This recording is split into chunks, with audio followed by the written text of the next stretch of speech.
Salah satu di antara salat sunnah itu adalah salat yakni antara azan dan iqamah. Bismillahirrahmanirrahim.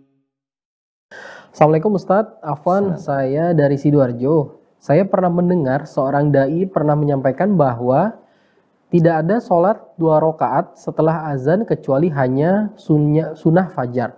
Yang mau saya tanyakan adalah bagaimana kalau kita baru saja datang ke masjid, apakah kita harus sholat tahiyatul masjid ataukah sunnah fajar saja ataukah kedua-duanya boleh dilakukan Ustadz? Afwan Ustadz, Assalamualaikum. Tidak ada apa tadi? Tidak ada sholat sunnah fajar. Tidak ada sholat sunnah. Jadi dia pernah dengar seorang dai pernah menyampaikan bahwasanya tidak ada sholat 2 rakaat setelah azan kecuali hanya sunnah fajar. Tidak ada sholat. Antum yang salah dengar atau beliau yang salah ngomong? Ana khawatir antum yang salah dengar. Ana khawatir jadi antum yang salah dengar. Jadi ala kulin begini. Ala kulin itu begini ya. Pertama,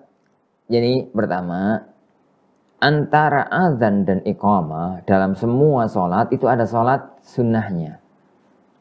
Salah satu di antara sholat sunnah itu adalah sholat antara azan dan iqamah. Ma bainal adzanaini sholatun, kata beliau sallam. Antara dua azan, maksudnya azan dan qomat itu ada sholat. Mau subuh, mau zuhur, asar, maghrib, isya. Pokoknya yang qobliyah itu antara azan sampai sebelum qomat itu ada sholatnya.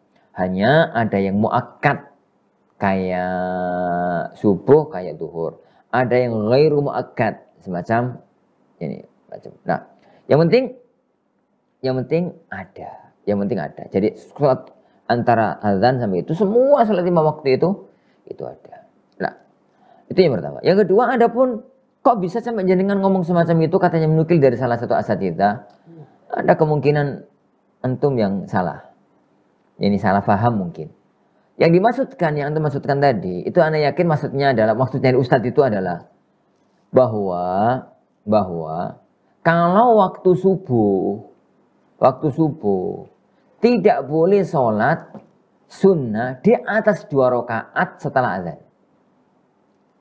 Kalau waktu subuh, maka tidak boleh seorang itu melakukan sunnahnya sholat 2 rakaat itu.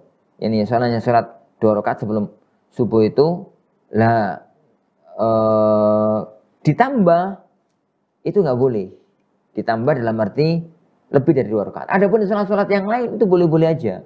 Misalkan kita mau sholat zuhur, kemudian datang pertama kali itu sholat tahiyatul masjid, kemudian sholat qobliyah 2 rakaat, kemudian dia itu misalkan nyanyi BAB atau ngentut, kemudian dia keluar ambil wudhu, kemudian masuk lagi sholat sunnah wudhu, itu nggak ada masalah. Tapi ini sholat subuh, maka sholat sunnahnya kalau di masjid dilakukan hanya satu, dan itu dilakukan dengan menggabungkan antara niat-niat yang ada. Wallahu a'lam bishawab. Nah.